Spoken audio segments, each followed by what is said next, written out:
Hey guys, it's Eric. It's Tim. We are D&E Miniature and Board Games. So, as I foresaw during my trip to Florida, Besieged came in. Called it. We both called it. We knew it was coming when I went. So, Besieged came in. We're going to do the unboxing. It's the new Cool Mini or Not game, which Glenn and I actually got to play at SEMA Expo. I've only seen the playthroughs, but I know that it looks like it's going to be fun. Oh. Alright, so you take the box top off because I suck. Alright, so first things first, the rule book. Typical Cool Mini gives you the basics about it, the setup, what you do, when you do it. But you know, if you guys want me to show you a rule book, hey, ask us for it. I know what you guys want. You want the jit. You want to see what's in here. Gear. So we're going to start yanking it all out. There's just gobs of stuff in here. First box of miniatures.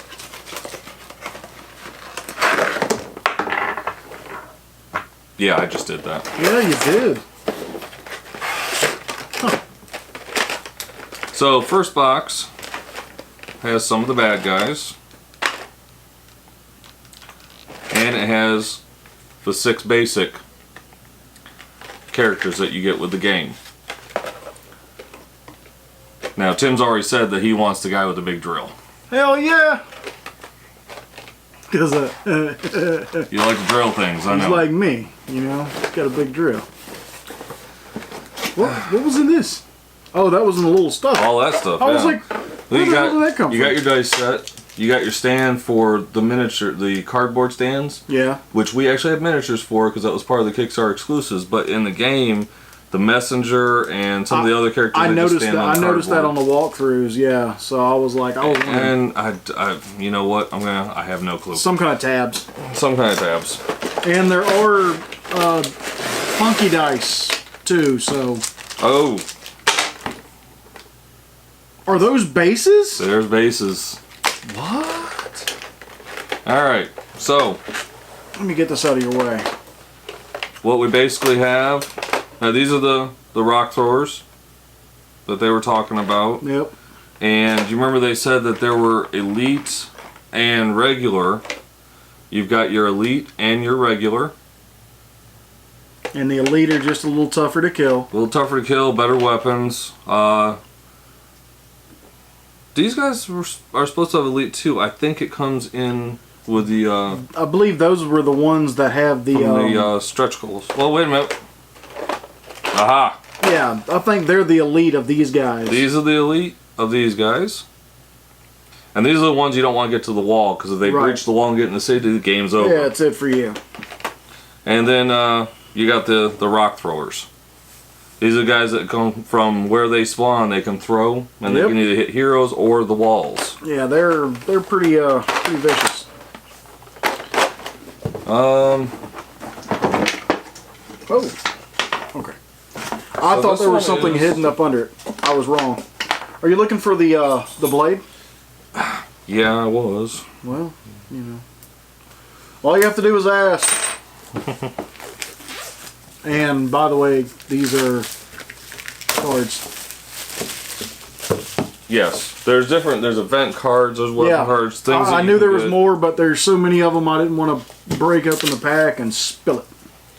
Alright, so characters. There's your character cards. Now these are just the basic characters in the game itself. Right. Now in the expansion you get 2 more characters and these are very stiff. So yep.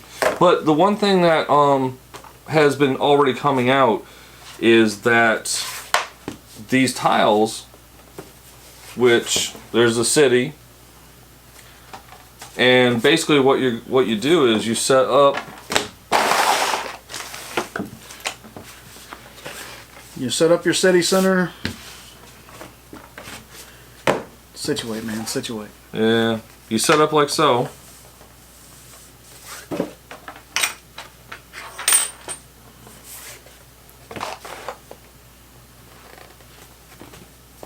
You set it up like so, and then you have this one sitting somewhere like right here. And that gives you all your event card, what's going on, because in each round there's a different event that could be taking place. Right. Okay?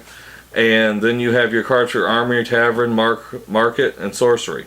Okay? Which are the different places you can go to and get more things. Inside your city center.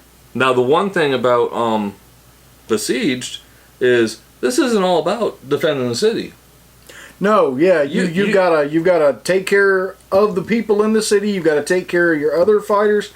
This is 110% wholly cooperative game. Because if you don't, and that's the other thing too, is you have to. It was something unusual with a cool mini because we're used to Zombicide and Arcadia Quest. You have to make sure you have food every season. So part of the thing is going to the barn and the granary and making food. The seasons will cause you to lose, food stores and. Now this was very well thought out. This has been the one complaint so far. You see that the warpage? They said that these warp up real fast, but one of the tricks they said was lay them out, let them flatten out again, put some weight on it. And keep flipping them for a few hours until they stabilize in your house. It's an old trick that we even used for lumber and things like that. You take a warp piece, you put it under a stack, and you let it sit for a while. Now most of these, rinse and repeat. Most of these we have pieces for. That was part of the stretch goals, like the broken wall, the reinforced tower, I believe. The catapult you won't. The catapult's kind of cool because 1 in 3 times it fires. The rest of the time it jams. But when this thing hits, you can wipe out a lot of stuff with it. And then it's got its different tokens. Now, honestly, I played this at CMON Expo a while ago. All the things I'm not really completely familiar with anymore. Let's go ahead. Let's crack open Darkness and Fury, the expansion. Darkness and Fury.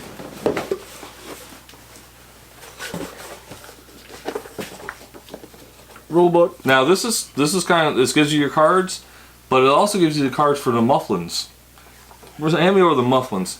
This was something you could get as an add-on. Now these guys are probably a ½ inch tall. They're tiny. But it's part of the dark. What is this? Darkness and Fury or something? Yeah, Darkness and Fury expansion that you can play with these. So they allowed people to be able to buy them. They look like they would be a fun little addition in there. So now with everything, more event cards, more tokens, more such. There are just too many cards for us to go into it too much. Way too many cards. There's a lot of cards. All right, so. With this one, you get kind of like orky figures. So you got, these are probably your main, and then you have,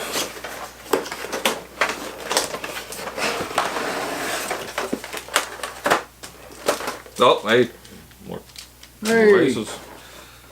Alright, so, your 2 new characters. Got a dwarf and a guy with a big cannon. I might want the guy with the cannon instead. Yeah, I know, big guns. Looks like you got, if I was little Gretchen Gremlin type guys with cannons. Yeah, it looks like some sort of an ogre with one of them little muffins on it. Yeah. Was he throwing one? No, it's riding him. Oh, it is. Actually. Is he got one in his hand? Looks like he's throwing one. Maybe that's how they get into your city. So. And we got expansion tiles. Yeah, this was the Encampment tile set. Yep. Which gave you a different stage to play on. Hey Eric, just side shot here, man. Did you buy everything? I got everything, but they had a extra hero set which will be available in retail, and it was three characters. I could get it for $17, or if I buy it in retail, it's going to be like $20. And you know, where do we shop? Tree Fork Games in Fayetteville, Georgia. And you know what? Even though I'm doing the Kickstarter, I wanted to be able to still buy some stuff from Tree Fork Games. So I decided, you know what? I'll pay the extra $3 and I'll make sure that I get those characters from over there, from John over at Tree Fork Games, so that, you know, I'm still doing some business over there. So this is the Encampment set. It would set up the same way. You know, you'd have the castle in the middle. Oh, and they're double-sided, by the way. Yeah, all of them are double-sided. So, you know, it was just a nice little addition. It didn't cost that much to add it on. What I've already pulled out here are the extra orc sculpts. These have got to be the, probably like the leader sculpts or something. No, it just says orcs. Was it? Yeah. No. We'll throw them up there with the rest. And now let's get into the Kickstarter exclusives. Nah, we're good. Let's get into those Kickstarter exclusives. You get the dragon. That's awesome. I want to see the dragon. Can I play as the dragon? You get I think this is the abyss creature that you are trying to make sure it doesn't come out and kill everybody.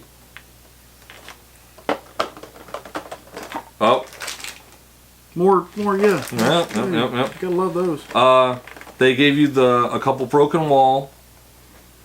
Oh, okay. So these are actually the hard plastics for the. Yep. Okay. These were all the Kickstarter exclusive characters, which we got cards for that. You got a few more of these guys. And am I right? Besieged has some characters that will play in Black Plague. It does. The Darkness and Fury and Darkness expansion. Darkness and Fury, yeah. And the regular game, which gives you, 8 characters? Mm-hmm. Those 8 characters also have... 6 or 8, one of the two. I think it's 6. Well, it's 6 in the one and 8 in the other. I opened the thing... There they are. You get the Black Plague cards, and there are 8. So it's the 6 main and the 2 from the expansion. These can be used with Black Plague. So it gives you more characters. This was one of the big things, I honestly, when Glenn and I played this at CMON, we liked it. We liked it a lot. Now, folks, it's like Zombicide. You're not actually meant to win. Now, I know that one of the other YouTube channels that I really like, it's Dice Towers. Mm-hmm. I like their stuff. I watch a lot of their videos. I'm actually subscribed to them. But they didn't like this game. They just didn't like it. But Glenn and I, when we played it, and Don and Tiffany, we really enjoyed it. And I got back from CMON, and I told Glenda, I said, you know, we could do a late backing on this Kickstarter and still get it. And she's like, go ahead. Which is kind of her approach on all CMON Kickstarters. Well, it's unusual for her at the time, though, because you were already vested in several other Kickstarters. For her to sit there and be like, you know, yeah, why haven't you done it already? Yeah, that just goes to show you, you know. And you know, the other bonus was because it wasn't really the selling point, but it didn't hurt. I mean, right? You How got awesome these. is that, right? It's going to cross over into freaking Black Plague. And you know, honestly, I know Cool Mini and I said they're not going to, but I think eventually the rest of these characters, people are going to be asking, and the rest of these characters are going to get cards for Black Plague. Because it's the same time frame. And why not? I mean, all it does is make both games that more enjoyable. But you know, it's like CMON has said. What is it they always say? Once you buy it, it's what? Yeah. Your game. Yeah, it's cool. It's what Cool Mini so not. If you want to take and make a card for this character convention, you can make the card. Right. And I'm sure at some point you'll be able to find blank cards for Black Plague on the CMON website that you can go in and put your own information in. Either that or, like you said, they're going to come back and release them anyways. Now, these are the alternate poses that were Kickstarter exclusives, and therefore the regular game. Okay. It gave you a couple, what is it, 2, 4, 6, 8, 10, 12. Basically 12, and they're alternate poses, the rock lobbers, the guys that spew stuff, and some of the other ones. And then they gave you your trackers for like your bread, your hearts, the stars I can't remember. It's probably going to be for your gold and such. And, well, this is the gold. Is it? Yeah, these are the gold ones. Oh. It's probably experience. Oh, probably some kind of experience. Like I said, we played this back in June, so remembering every little facet of it, you know, it's kind of either which way evading me. Now the other thing too is, you remember we were talking about looked very cool. We were talking about the messengers, right? Yep. Well, because that's the object. Cool Mini or Not did come out, and they made messengers, so that you don't actually have to use the cardboard stand-ups that come with the game. And I'm trying to recall, there's some of these characters in here, I can't remember if they were characters, like this guy looks like a messenger of death. Oh, it's the time. Yeah. I think this is the one that keeps track of the time. But, you know, all in all, and you know, that's one of the jokes they were doing. They were doing the Black Plague. Everybody wants a dragon. Yep. Well, folks, there's the dragon for... but it's not a Black Plague. It's not Black Plague. But all in all, you know, now the initial was 90, and that gave you quite a bit. And then I got the tiles, the mufflins, and something else. Was it it may have been the expansion. Was it the expansion or was it the orcs? I think it was the expansion. Okay. And the expansion were the orcs. And I ended up spending like $80 or $90 more. But nothing really substantially horrible. Yeah, I mean it's not bad for the investment that you threw into it. So you've heard Glenn and I talking about this. Are you ready? Yeah. Yeah, I mean I heard y'all talking about how kind of insane it was. You got 4 walls, you're defending all 4 of them. Tim, this is how insane it was. Everything was going on. When we were playing, we ran out of bad guy characters. There was so much. Right. And it's funny because you can go from almost having everything knocked out, and then all of a sudden, you got everything on the board. You can go from on top of things to overwhelmed really fast. Real fast. But like I said, it's designed to be hard. It's not a game that's designed for you to sit down and go, oh, 2 turns, I won, woo! Right. You know, this is a game you're really designed, well, I mean, that's you're like designed you said, to lose. If you know anything about Cool Mini or Not, Zombicide especially, you're not going to walk in there and walk out every time. You know, there's a reason why you've got more of these broken castle walls than you do with the fortified ones. I mean, it's for real. Or you got the completely ruined. Yeah, I mean, just busted. So, you know, it's obviously going to be a game, and like I said, it is 100% cooperative. You know what? I think this is your character, man. Why? Because she's got boobs? Are you trying to say something? No, because she's got a thing of ale sticking up, and she's on another drinking cast of ale. I don't know. And look, she's got the great big mace. There's a mercenary in here, and sorry, but you know Deadpool comes out in a week, so. Well, remember, guys, the Besieged. If you haven't got it, check it out. Really cool game. We will probably be playing it sometime in the next couple weekends at Tree Fork Games in Fayetteville, Georgia. And it'll probably be one of the ones that we end up doing a playthrough as well at some point in time. But we're definitely going to get to the Battle of Westeros first. Because Battle of Westeros we've been getting requests for, so we will be doing a playthrough on that probably next week. It's gonna get done. Oh, it's happening. Yeah. Looking forward to it. But as always, guys, support your local gaming. We support Tree Fork Games in Fayetteville, Georgia. And as always, guys, game on. Game on, folks.